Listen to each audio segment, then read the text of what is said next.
vocês? Sejam bem-vindos a mais um vídeo do canal do Ovídio. Nossa oitava aula seguida aí da informática sobre sistemas operacionais. A gente está trabalhando aí a segunda etapa de Linux, Linux parte 2, a revanche.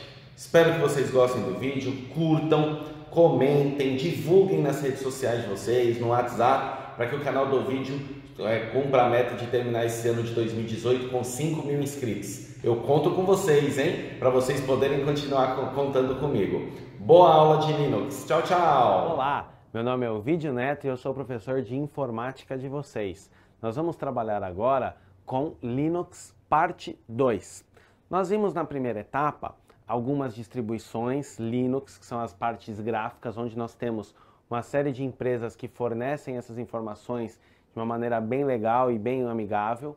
Porém, nós vimos também que existem os comandos, onde eu posso trabalhar com os comandos, como similar ao prompt. Eu vou ter um prompt, um prompt de comando, onde, conforme eu vou digitando os comandos, cada um desses comandos vão ter algumas ações específicas. Eu separei, tanto na aula anterior como nessa, os comandos principais, os comandos mais utilizados no mercado. E com isso também nós vimos um histórico do Linux, como ele surgiu, por que ele surgiu, de onde ele veio, por que ele é grátis, entre outras coisas, tá?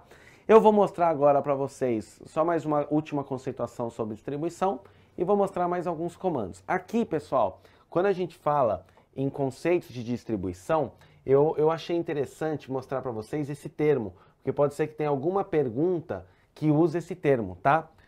Os GUIs, né, a gente pode chamar assim, Graphical User Interface, tá certo? Ou seja, interface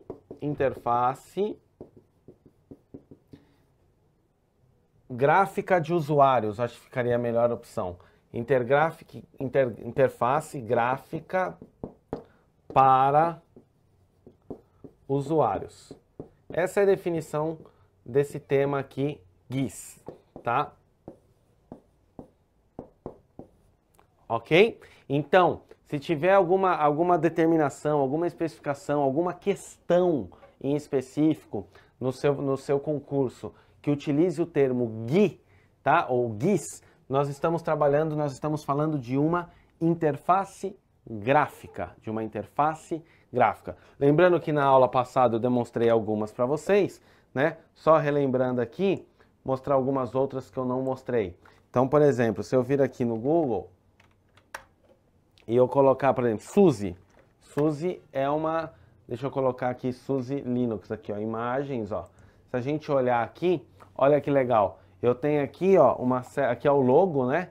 Que é esse réptil aqui, e aqui nós temos a interface do SUSE, tá? Também reparem que é o mesmo conceito. Eu tenho aqui um botão iniciar, que é o logo dele, eu tenho um menu, tá certo? Esse menu, ele tem as setinhas onde, ao clicar nela, ele desdobra um novo menu, tá certo? Eu tenho aqui os ícones, ó, tá? A lixeira, eu tenho aqui o ícone dele mesmo, eu tenho o Firefox, tá? Lembrando que o logotipo padrão do Linux é sempre um pinguim, né? Se a gente colocar aqui, ó, Linux, vocês vão perceber que vai vir aí como mascote, vamos dizer assim, um glorioso pinguim.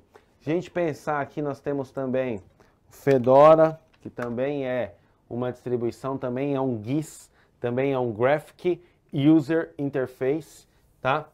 Aqui, se a gente olhar o Fedora, não é o Fedora Chapéu que eu quero, eu tenho aqui a distribuidora do Fedora, embora o Red Hat, né, seja o logo aí, né, o chapéu. Então nós temos aqui, por exemplo, nós temos uma tela do Fedora, deixa eu só apagar aqui o que eu tinha deixado, que se a gente analisar a mesma coisa, tá? Se eu clicasse aqui, automaticamente ele abriria um menu, tá? E assim vai. Aqui nós temos a lixeira, nós temos as pastas, a ideia do meu computador, tá? A diferença é que nessa aplicação do Fedora ele está fazendo a demonstração da barra de tarefas na parte de cima, inclusive com o horário e tudo mais. Deixa eu ver se eu puxo uma outra tela aqui para vocês, ó, terem uma ideia, né? Deixa eu ver se tem mais uma outra aqui. né? Então aqui a gente tem, tá vendo, ó, com uma pasta aberta aqui, olha só, então aqui, por exemplo, tá as ferramentas do sistema. Então aqui nas ferramentas de sistemas, onde pode ser trocado o fundo, né, o background, onde você pode trabalhar com mensagens e VoIP, lembrando que VoIP significa voz sobre IP, é você trabalhar com voz sobre IP. Um programa acho que mais conhecido quando a gente fala em VoIP é o Skype, não é? Então aqui nós temos essa configuração também de linguagem, né? Utilizar o idioma português, inglês, entre outros, mudar a tela. Nós temos a parte de configuração do hardware, onde eu posso ativar ou desativar o Bluetooth, posso configurar os displays, né? O vídeo como um todo, teclado, mouse ou o touchpad também. A parte de rede, eu posso fazer a configuração. Se aqui se for um notebook, posso trabalhar com uma configuração de energia mais forte ou mais fraca, né, para gastar menos. Tem aqui impressora, tá? A parte para remover mídias, a parte de som. Então reparem que um sistema operacional, independente de ser Windows, independente de ser Linux, você sempre vai poder acionar todas as configurações do computador. Querem ver mais um outro exemplo? Já que o Ubuntu é o mais forte do momento, deixa eu puxar aqui, ó, Ubuntu. Painel de controle. Deixa eu ver se eu consigo trazer algumas informações legais aqui. Deixa eu só apagar aqui.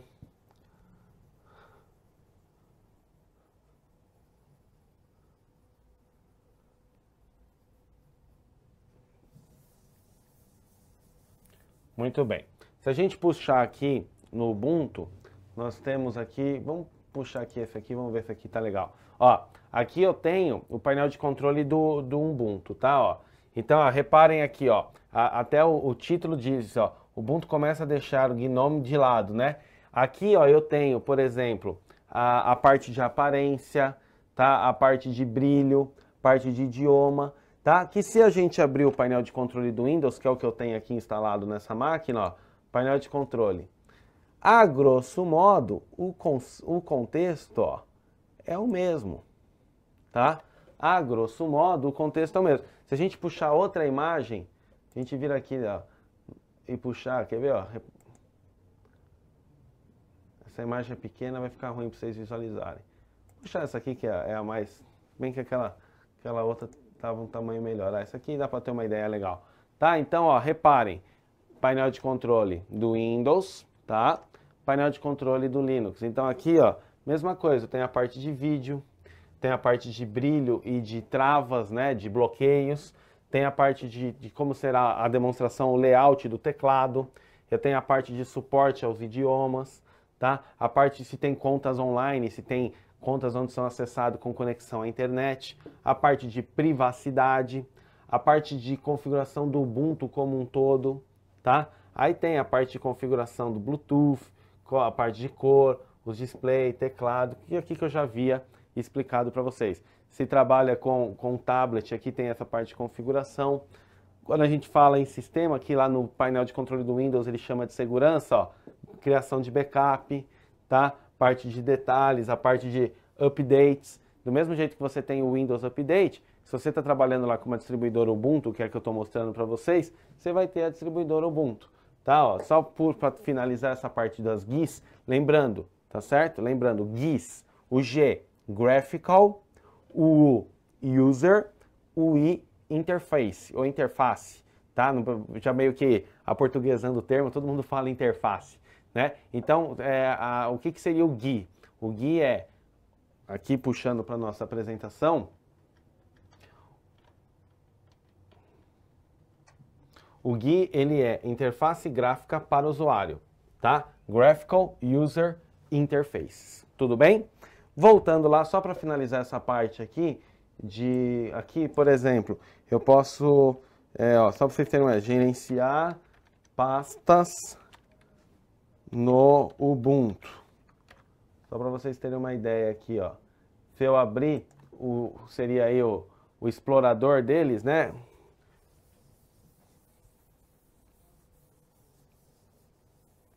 Então aqui ele chama de... Opa, deixa eu voltar aqui.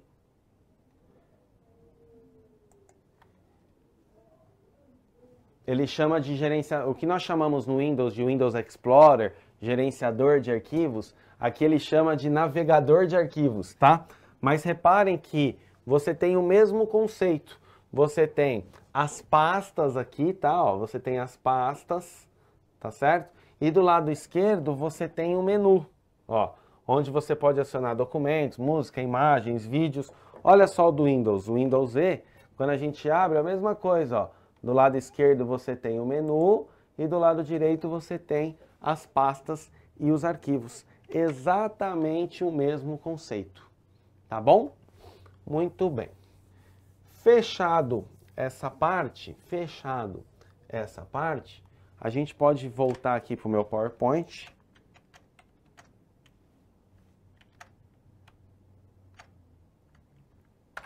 E começar a falar dos comandos, mais alguns comandos que eu trouxe para vocês, tá? Então aqui a gente tem a parte do find, que é um comando de busca, o nome mesmo já diz em inglês, né? Find.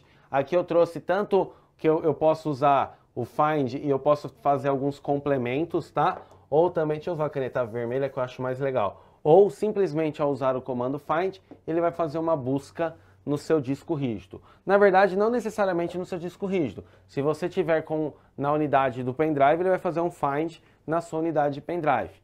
Aqui você tem a opção de desligar o computador, que é o comando Alt, né? O Alt, você pode fazer o restart, aí, o desligamento do computador. Você tem o Head, que ele vai mostrar as primeiras 10 linhas de um arquivo. Então, por exemplo, você tem um arquivo no Word, tá?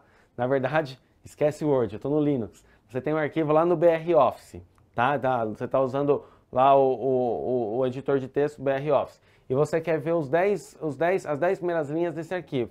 Se você usar o comando head, ele vai te... Lembrando que head em inglês, cabeçalho, tá certo? Então, ele entende como cabeçalho essas 10 primeiras linhas desse documento, tá? Nós temos o history, que ele vai mostrar um histórico dos comandos, os comandos que você utilizou no terminal. Só para mostrar para vocês, já aqui, só para ficar claro, quando eu abro a internet aqui, se eu colocar aqui prompt de comando do Linux, vou trazer algumas imagens para vocês, só para vocês verem que é bem parecido com o que a gente fez lá no DOS, tá? Então, olha aqui, ó. Você tem aqui um prompt de comando. Então, onde você trabalhar com os comandos, ele vai atuar automaticamente lá no Linux, ó. Se eu voltar aqui, deixa eu pegar aqui, ó, esse aqui tá. Tá? Então, conforme você vai dando os comandos, ele vai puxando, né? Que nem aqui no caso, ele tá dando o tamanho do arquivo, ele tá dando o ano que ele foi criado, qual pasta que ele faz parte, tá? É isso, quando eu falo de comandos, é disso que eu estou falando, tá certo? Nós temos o ifconfig, que mostra todas as interfaces de redes ativas e de informações relacionadas. A gente tem o iptref, tá? Que é um analisador de tráfego da rede. Então, por exemplo, você quer saber como que está o tráfego da rede, como que está a troca de informação da rede. Então, imaginem uma empresa que está atuando em rede, você tem os seus computadores todos em rede, e aí começa a ficar muito lento, né? Porque assim, quando a gente pensa em rede, a gente tem que ficar muito atento às suas topologias, né? Não é isso? Topologia de rede é como ela vai estar conectada. De uma maneira bem rápida, quando a gente fala em topologia, a de rede, a gente fala em topologia anel, barramento e estrela. Só para vocês terem uma ideia, a topologia anel é aquela topologia onde você tem aqui o servidor e você tem os computadores, né? Você tem ele aqui, na verdade aqui, peraí. Você tem esses computadores ligados entre eles e passando a informação para o servidor. Qual que é o ruim, qual que é o negativo de eu trabalhar com uma topologia anel? Se dá algum problema de comunicação aqui, ó, cortou a comunicação aqui, automaticamente os outros computadores perdem a comunicação. Diferente de quando eu penso numa estrela, onde eu tenho um barramento estrela, onde eu tenho todos os computadores ligados ao servidor. Então, se esse cara aqui perder a conexão, não há problema algum. Na verdade, há problema, mas só para essa máquina, tá? Como eu não sou muito bom de desenho e eu sou um cara bom de internet, aqui, ó, só para vocês terem uma ideia, ó, do que eu tô falando, ó, topologia anel. Olha só. O meu desenho estava quase igual, não estava, pessoal? Então, olha aqui a topologia anel. O que eu estava falando para vocês? As informações estão rodando aqui. Então, a informação está nessa máquina, tá? E ele vai passar para essa máquina. Então, ele vai passar por esse computador, vai passar por esse computador e chegou aqui. Beleza. Se amanhã der algum problema nessa conexão aqui, ó, lascou. Porque toda a topologia fica comprometida. Sabe, já brincou de telefone sem fio? Então imagina que a terceira pessoa sai do negócio. Automaticamente estragou. Quando eu penso na barramento, ela é um pouquinho melhor. Olha aqui a barramento. Ela trabalha um pouquinho melhor do que a anel, tá? Mas o ideal é quando a gente trabalha com a topologia estrela. Na topologia estrela, como eu já havia desenhado, você tem aqui todos os computadores ligados com o servidor. Então, se esse cara dá problema, só esse cara fica comprometido. Os outros continuam funcionando normalmente, tá? E só para terminar essa parte aqui, nós temos o peer-to-peer, que é a ponto a ponto, não é? Sempre que eu não escrevo, podia ter escrito ponto a ponto, mas enfim. Aí você tem aqui, ó, a topologia ponto a ponto, onde ele vai ter todos os pontos, ponto a ponto. Eu não tenho a ideia da topologia, tanto anel, base, é o que a gente trabalha, que a gente fala de cliente-servidor. O que é uma topologia cliente-servidor? Eu tenho um servidor, que é o principal, e as outras máquinas são os clientes. Voltando aqui para o meu PowerPoint, nós temos aqui o comando kill, tá? Não vai matar ninguém, fiquem tranquilos, que ele vai mandar um sinal para um processo, tá? Encerrando o processo. Aí você tem o kill 9xxx, que mata todo o processo. Na verdade, ele vai matar o nome do processo, né? Esse xxx é um exemplo. Você tem o kill all, que vai mandar um sinal para todos os processos. Você tem o less, que mostra o conteúdo de um arquivo de texto, tá certo? Aí nós temos aí o nmap, que lista todas as portas de sistemas remotos, tá? E as portas abertas. Então lembra que eu falei que o Linux ele é muito interessante para segurança?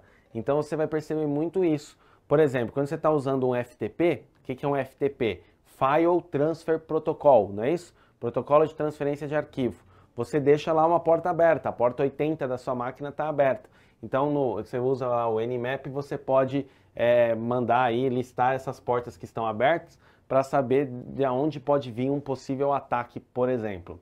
O NS Lookup, que faz uma consulta aos servidores DNS, tá? Lembrando, quando eu falo em servidor DNS,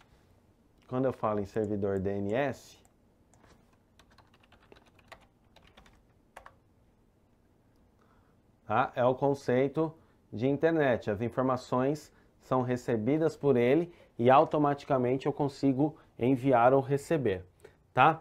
Você tem aí o NET SYSV, que exibe e configura os processos de inicialização. Você tem o Passwords, na verdade, né? O Password ele vai para você poder modificar a senha daqueles usuários que você possivelmente criou. Você tem o PS, onde mostra os processos correntes. Aí você tem o PSAUX, o PSE, o AUX, ele vai mostrar todos os processos e o E, os abertos, tá? Então o AUX, ele mostra os processos correntes e o E mostra os processos abertos. Nós temos aí o PWB, que exibe o local do diretório atual, em qual local que eu estou. Então, por exemplo, quando você tem aqui no Windows, abrir aqui, em que diretório que quando eu olho aqui, ó, área de trabalho, material, professor, que diretório que eu tô? Só de olhar aqui em cima, ó, eu sei que eu tô no diretório material, professor, não é isso? Aí, ó, eu entro aqui, eu quero voltar, só de eu clicar material, professor, automaticamente ele volta, tá? O PWD, a grosso modo, faz esse conceito aí, tá ok? Aí nós temos aí o reboot, que é para reiniciar o computador, nome bem sugestivo. O recode, que recodifica um arquivo, tá? Então ele faz a recodificação de um arquivo. O RM, que remove, né? Ele faz a remoção tanto de arquivos como diretório, fazendo uma comparação com DOS, aí seria o del3, tá? Aí você tem tanto o RMRF, que exclui um diretório e todo o seu conteúdo, como você tem o RMDIR, que exclui um diretório se ele está vazio, que seria o RD, né? Lembra? No DOS, MD cria diretório. No Linux é mkdir. No DOS, RD remove um diretório. No Linux é rmdir, tá? Aí você tem o root para mostrar todas as rotas que você tem. O shutdown, onde você pode também reiniciar o computador na hora, né? Ele faz lá a reinicialização na hora. Você tem o split para poder dividir um arquivo. Você tem o SMB Password, que é onde você pode, na versão Samba, tá, criar e permitir essa alteração de usuário ou não, tá ok? Aí nós temos também o comando SU, que troca para superusuário root. Root é raiz, tá? Então o seu diretório raiz é o que nós chamamos de root. Que no Windows é o glorioso C2, não é? Muito bem. Então você tem aí o root. Que mais aqui? Tá. Você tem o tech, que é semelhante ao cat, porém ele inverte a ordem. Ele mostra aí de uma forma decrescente. O tail, que vai mostrar as últimas linhas de um arquivo. Então, você tem a opção, né, de um cabeçalho, poder criar o cabeçalho lá, e você vê as 10 primeiras linhas, não é isso? E o tail, você vê as 10 últimas linhas de um arquivo que você queira qualquer. Você tem o TCP dump, né, o Snifer, que é uma ferramenta que ouve os pacotes, na verdade, o que? Ele vai verificar as informações dos pacotes, tá? Você tem o comando top, onde vai mostrar os processos, né? Ele mostra os processos do sistema e todos os dados do processador. Então seria algo relativo a você ir lá no computador, no sistema e ver se é um processador 32 bits, 64 bits. É aqui que você usa esses comandos, tá? Você tem aí o comando tot, ele cria um arquivo. Então, por exemplo, aqui eu estou usando o nome full.txt, mas aqui poderia ser qualquer nome, tá? Aqui poderia ser lá.txt. Aí ele cria um arquivo vazio e altera a data e a modificação para agora, deixando a data atual.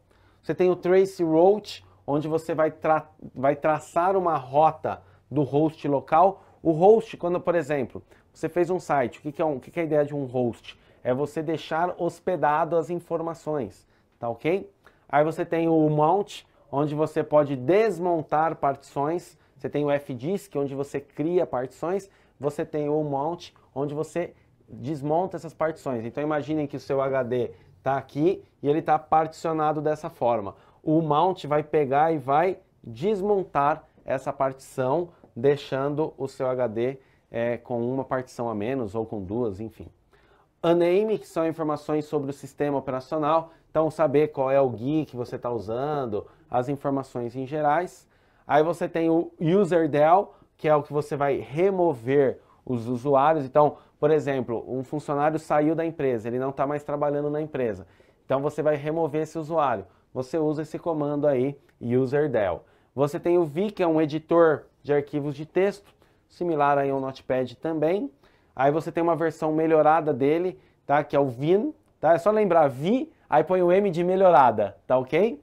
Aí você tem o which, que mostra qual arquivo binário está sendo chamado pelo shell, né? Quando chama pela linha de comando em si. E você tem o who, né? Que é do who em inglês mesmo, que vai mostrar quem está logado no sistema. Ok, pessoal? Vamos, em cima disso, acho que dá pra gente fazer o exercício aqui, não é? Então vamos lá. Isso aqui é essa questão no concurso de 2013, Mato Grosso do Sul, para o cargo de engenheiro eletricista. E ele fala o seguinte: Fedora, Red Hat, Solaris e Ubuntu são sistemas operacionais que utilizam o kernel Linux. Além deles, tem mais um monte aí que eu demonstrei para vocês, tá? Realmente, Fedora é um GUI, é uma distribuidora Linux, Red Hat também, Solaris também e Ubuntu também. Então, a alternativa dessa questão aqui, se você caísse para você, você colocaria certo. Então, lembrando, quando eu falo em Linux, eu falo de um sistema operacional free, tá certo? Eu falo de um sistema operacional que tem as distribuidoras gráficas, chamadas de GUIs, né? Graphical User Interface, que aí você tem várias marcas. Hoje, no Brasil, pelo menos a mais forte é o Ubuntu. E você tem também os comandos. Com isso, eu passei para vocês tanto os comandos quanto as GUIs. Espero que vocês tenham gostado e até a próxima.